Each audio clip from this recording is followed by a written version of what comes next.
Mira, Ma, ahora sí me peiné.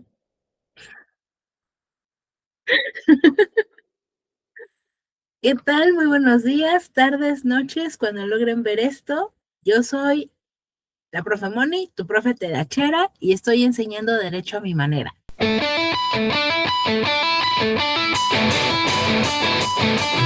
El día de hoy vamos a ver cuáles son las ramas de la ciencia jurídica, ¿vale? Ya entendimos en videos anteriores qué es el derecho, qué es la ciencia, pero vamos ahora a profundizar qué es la ciencia jurídica, ¿vale? Enfocándonos directamente a la dogmática, a la filosofía y a la sociología jurídica, que de hecho ya lo hemos visto en otros videos, pero no está de más explicar o profundizar en estos temas.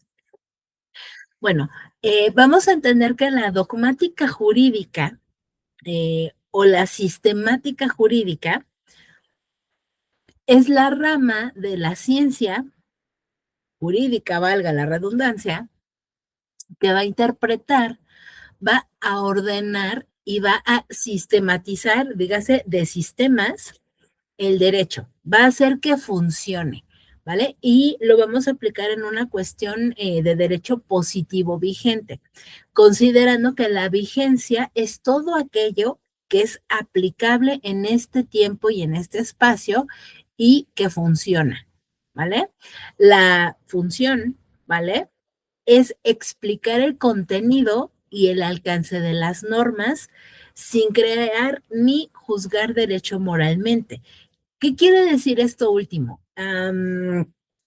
Vamos a entenderlo como que la función es explicar qué es lo que dice la ley y hasta dónde puede llegar. Digamos que en videos anteriores habíamos dicho precisamente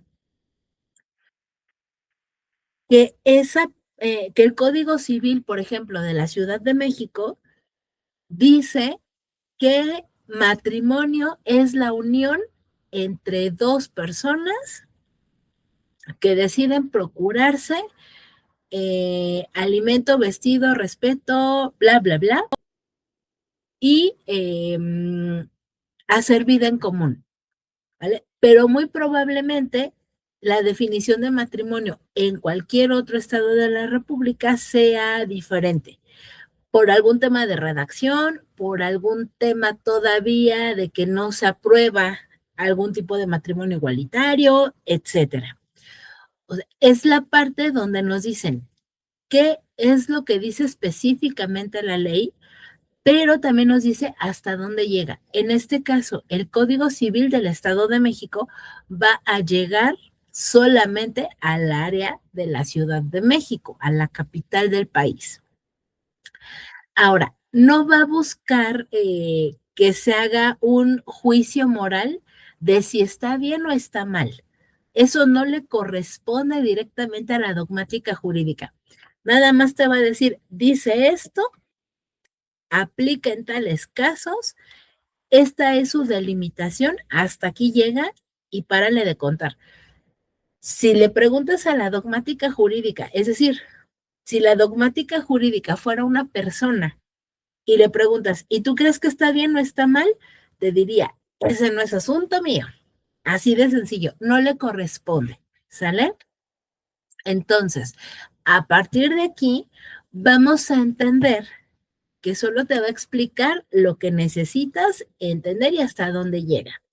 Ahora, Ignacio Burgoa menciona que la dogmática busca explicar el contenido de las normas y va ahí a desentrañar el significado y los principios inherentes a cada disposición. Por eso es súper importante, no solo que te leas el libro de derecho, no solo que te leas sentencias y un montón de contenido jurídico, sino que además tengas a la mano tu diccionario jurídico y que busques entender el significado de las palabras. ¿Por qué? Porque puedes leerlo, pero si no lo entiendes, estás perdido. ¡Ya, güey! ¿Vale? Entonces, ¿qué sucede con esto? Hay que comprenderlo. Y esto implica cada palabra que incluso no seamos capaces de entender en el momento. Y está bien, no tienes que saberlo todo, pero sí es importante que desentrañes el significado y que de alguna manera la comprendas, ¿sale? Porque de hecho la visión de Burgoa menciona esto, que busca también hacer comprensible esta disposición legal para su aplicación. De nada me sirve que la gente sepa que hay una ley que dice que robar está mal si no la entiende. Entonces, ¿qué ocurre? Necesito hacerla lo más digerible y lo más entendible posible. Ahora, determinación del alcance. Se supone que esta dogmática necesita definir límites en su esfera de aplicación. Como pone el ejemplo de una ley local, solamente va a aplicar en esta localidad o en esta entidad, ¿vale? Y va a precisar en qué situaciones y en qué sujetos va a estar aplicada, ¿sale? Y en qué medida los va a afectar. Vamos a poner un ejemplo claro. Dicen que todos los niños tienen derecho a recibir alimentos. Ok, vale. Hasta ahí vamos bien, hasta ahí nos quedamos. Pero esta ley nos dice, y ya habíamos visto, que todos somos sujetos de derechos y obligaciones. Los niños que tienen derecho a recibir alimentos son hijos de padres o de personas que están obligadas a darles alimento. ¿Por qué están obligadas? Porque ellos los hicieron, ¿vale?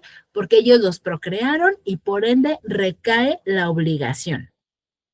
Entonces, a partir de aquí, la obligación es con los papás, no con un tercero. Si llego yo como mejor amiga de alguien que tiene un hijo, no es mi obligación darle alimentos, es obligación de sus padres. ¿Sale? Entonces, a partir de aquí, nos dicen a qué sujetos va a aplicarse. Ahora, ¿cómo aplica en México? Bueno, ya habíamos visto en otros videos la pirámide de Kelsen, pero te la vuelvo a poner por si te perdiste de ese video. En México, la dogmática constitucional te va a analizar el principio de supremacía constitucional. Guárdate bien este principio en la memoria porque al final debes recordar que encima de la Constitución no puede haber nada, ¿sale? Si acaso se va a equiparar y va a tener una igualdad con los tratados internacionales que tiene México, siempre y cuando no haga o no hagan una violación directa a los principios que se están estipulando en la Constitución. Entonces, en función de esto, nos da un principio de supremacía constitucional y el control de constitucionalidad, es decir, los mecanismos para asegurar la validez de las leyes. Esto precisamente está interpretado en el primer artículo constitucional, sale en materia de derechos humanos. Entonces, si te perdiste el video donde explico la pirámide de Kelsen, te la explico nuevamente. Este triángulo representa una pirámide y está dividido en 5 fracciones. La primera fracción es la punta de la pirámide y está equiparada la Constitución a los tratados internacionales. Después de esto, ya no hay nada que esté por encima, pero sí hay otras disposiciones debajo. Hay leyes federales que aplican en toda la República, hay constituciones y leyes locales que van a aplicar en entidades federativas solamente o en municipios solamente. De igual manera, hay reglamentos y decretos y hay sentencias, oficios y circulares. ¿Qué quiere decir esto? Una sentencia, un reglamento o una constitución local no van a estar jamás, ni siquiera la ley federal, debe estar por encima de la ley, si, en este caso de la Constitución, ¿vale? En caso de que la contradigan, entonces tenemos que recurrir a otros medios para hacer que se respeten los principios constitucionales. Alerta de spoiler, el amparo. y obviamente vamos a agotar otras instancias antes de llegar al amparo.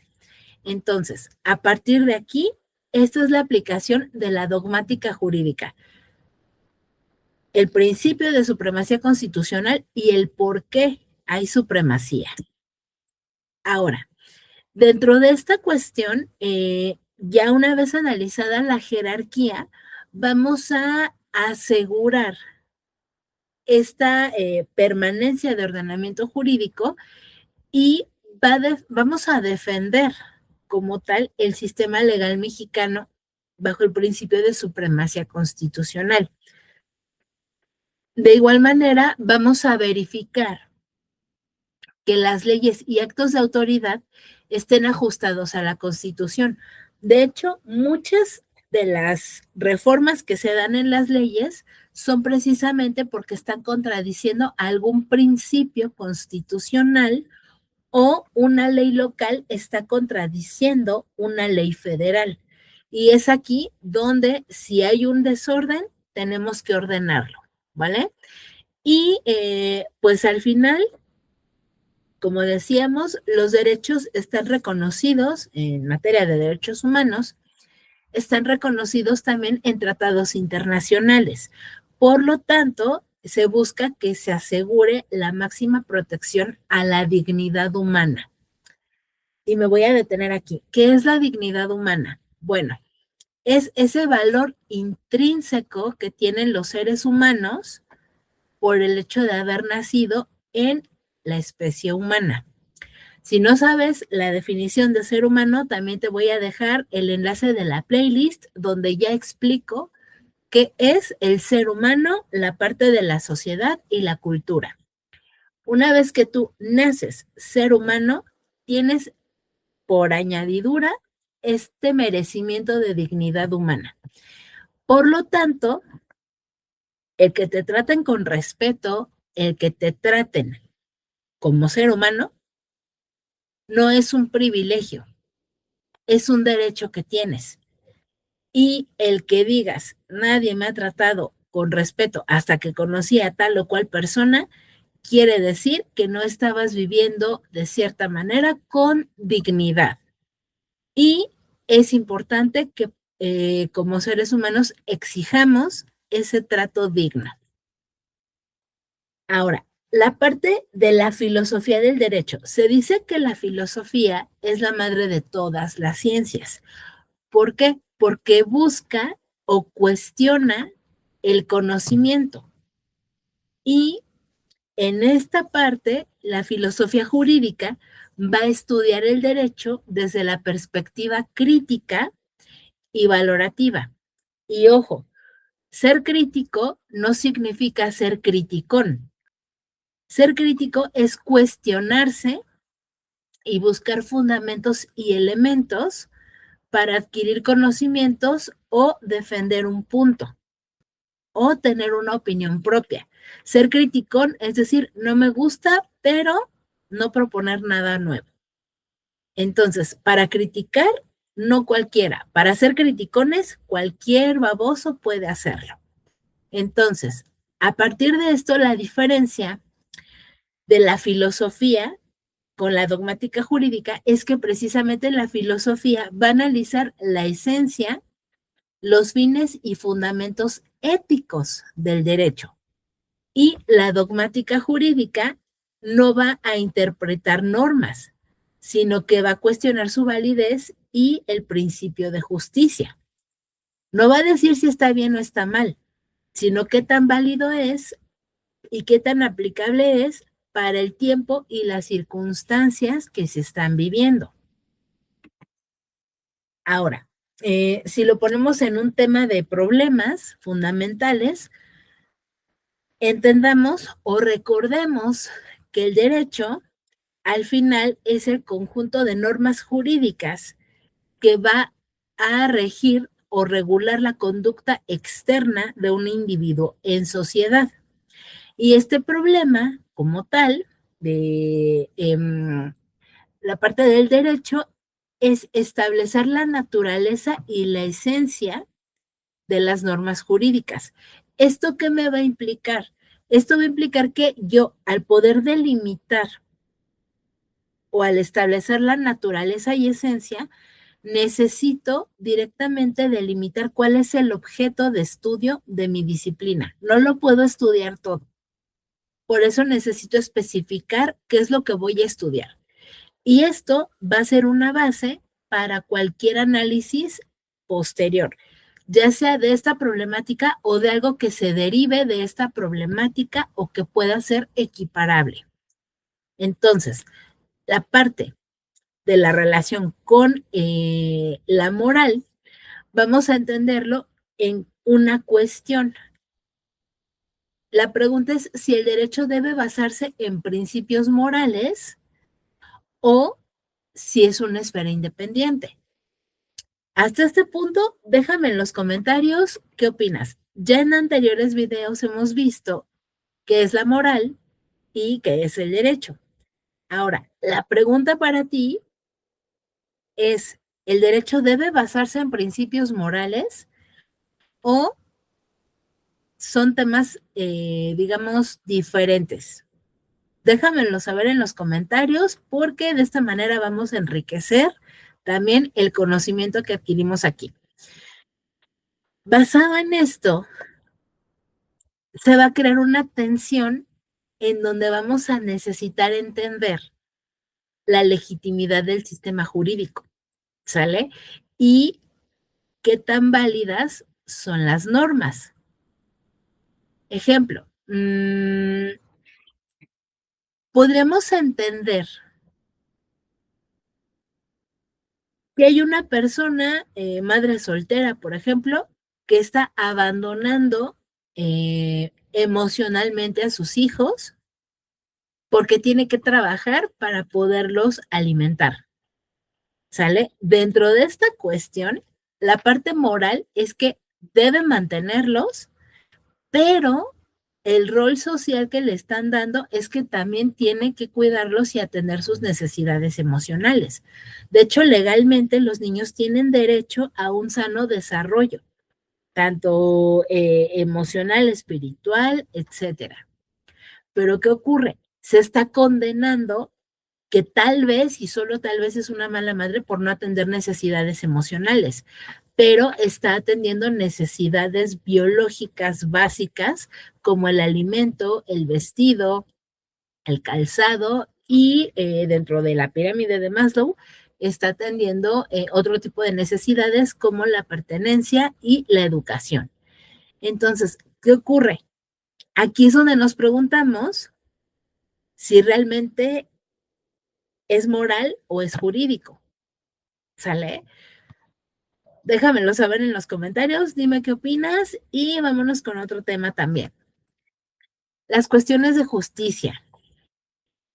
La idea de justicia, ya hemos dicho en otros videos que no es lo mismo derecho que justicia, ¿vale? La filosofía jurídica precisamente busca indagar, busca descubrir qué es la justicia, ¿vale? Y al final, esta va a buscar comprender los principios morales que deben seguir las normas, ¿vale?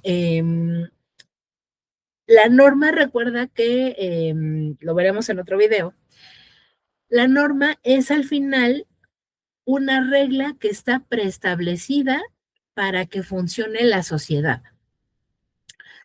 Y dentro de esta cuestión, se está basando en la moral de acuerdo a cómo está funcionando o cómo se está llevando a cabo el desenvolvimiento de un grupo social. Es aquí donde es importante ser crítico porque con esto mejoramos o empeoramos nuestro sistema legal, ¿vale? Por eso la moral, la ética, el derecho, la sociología y la filosofía van siempre unidas, porque se tienen que cuestionar, tienen que observar y tienen que describir los fenómenos que están ocurriendo. Ahora, la parte de la validez. Realmente hay que preguntarnos si una norma sigue siendo válida o si ya se está volviendo injusta. ¿Sale? Por ejemplo, y tal vez va voy a acercar del mundo con este tema, pero se está dando mucho el tema de no al maltrato a las mujeres, el no a las prohibiciones de cierto tipo, y se busca erradicar la violencia contra la mujer. Y se están dando tantos derechos y tantos accesos que hay mujeres, y no digo que sean todas las que están buscando estas libertades y accesos, pero hay mujeres que se están aprovechando de esto y que están distorsionando la interpretación de la ley, afectando el derecho de los hombres, hablando en temas exogenéricos. Entonces, cabría también ver qué tan justo es que se estén dando temas de accesos y derechos para las mujeres cuando están violentándose o se están menguando derechos para los hombres cuando constitucionalmente y dentro de la Declaración Universal de los Derechos Humanos, hombres y mujeres somos iguales ante la ley. Ninguno debe tener más privilegios que otro. Es ahí donde entra la parte de qué tan justo es y qué tan aplicable es, ¿vale? Ahora, es aquí donde analizamos la tensión entre la legalidad y la moralidad. Y por ello es que hay que entender estos conceptos para entonces sí entender el límite entre el derecho positivo, que ya explicamos, y la aplicación del mismo. Ahora, dentro de un ejemplo en México, podemos decir que la filosofía jurídica va a aplicar una cuestión de debate en la constitucionalidad de las leyes que rigen derechos fundamentales y que es lo que estábamos poniendo como ejemplo. ¿Esto qué nos va a llevar?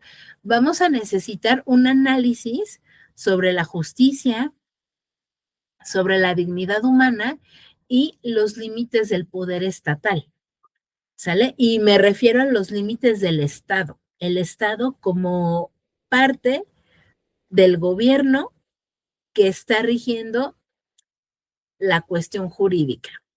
Ahora, es crucial que podamos comprender esto porque a partir de aquí empezamos a ver la parte del derecho positivo y la teoría positivista.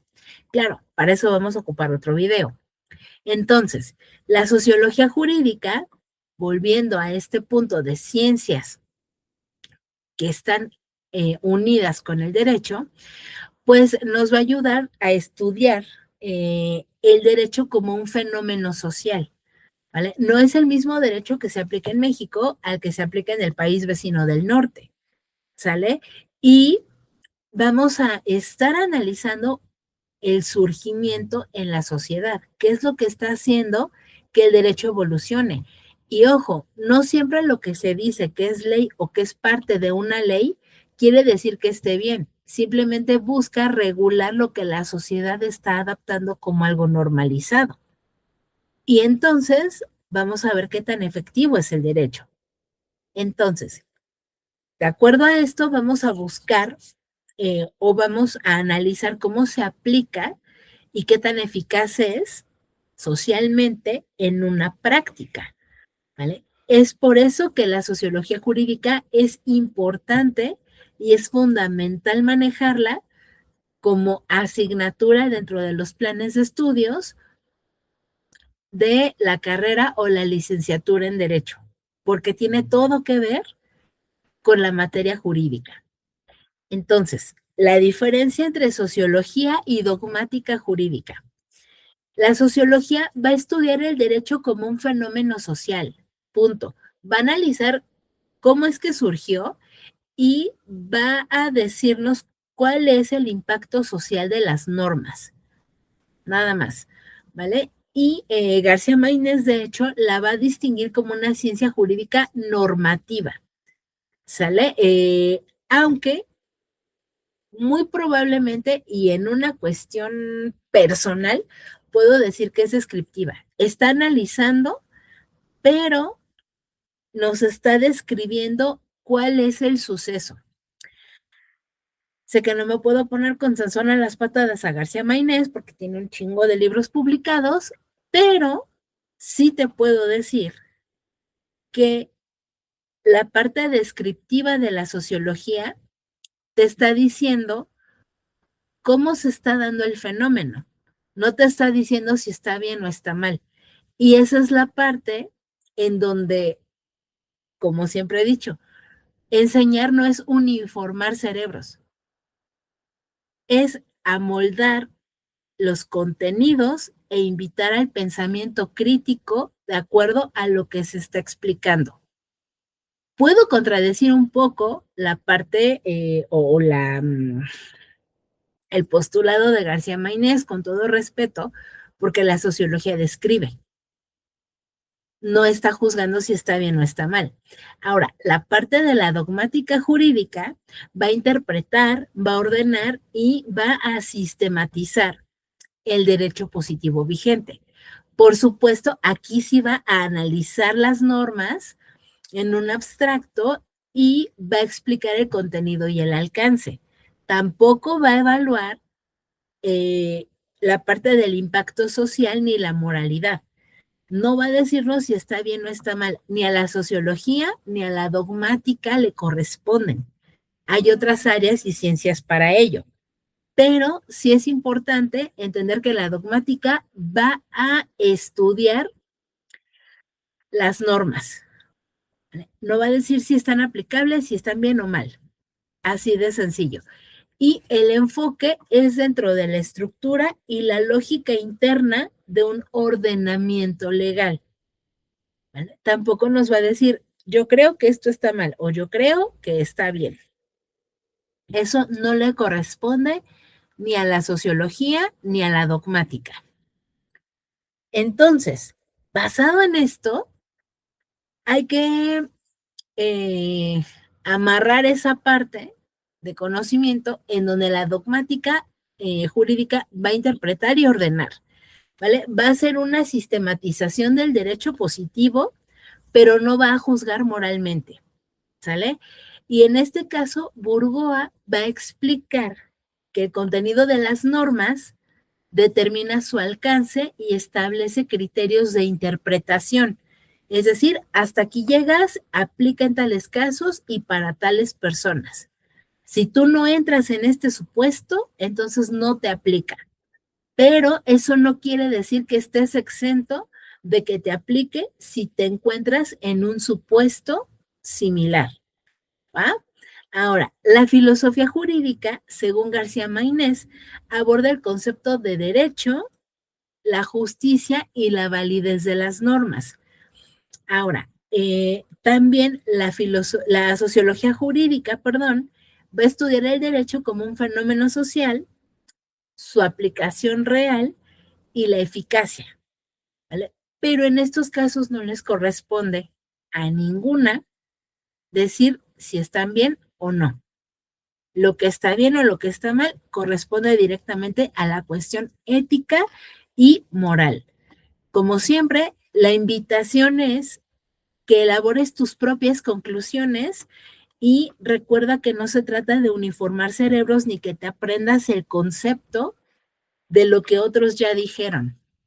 Se trata de que basado en lo que otros dijeron y estudiaron, investigues, leas y te hagas de tus propias conclusiones e ideas. Se trata de analizar. Lo aburrido no es estudiar derecho. Lo aburrido es que no te dejen y que no te atrevas a pensar por ti. Como siempre, te invito a que te suscribas al canal, a que actives la campanita y me dejes una manita arriba si te está gustando el contenido y sobre todo si es de tu agrado y utilidad. También te invito a que dejes comentarios, algún tema que te gustaría que abordemos. Yo soy Moni, tu profe TDHera, y yo estoy enseñando derecho a mi manera. Nos vemos en un siguiente video.